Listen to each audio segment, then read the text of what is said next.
Okay, I'm going to show you a trick to do with the bottle cap. It gets really annoying, but it's kind of fun to do.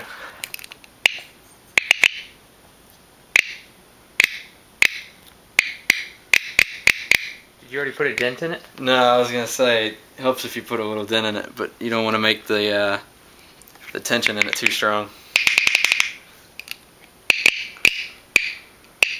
So when you're doing that,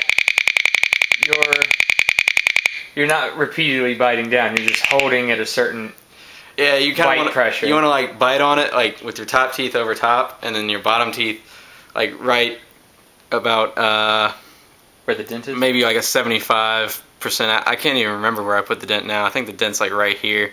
You don't want it too strong because then it won't like. You'll have to put too much pressure into it that it won't pop back out. But over here, you put just enough pressure to go into it, but have it push your mouth back out. So you kind of want to like bite down on it and slowly like ease up on the angle. So then it just starts going by itself. So it's a continuous pressure, not not a repeating biting motion. Yeah, you have to keep your jaw like really stable in like one spot. That's why it's hard to do it and then smile and just like keep going.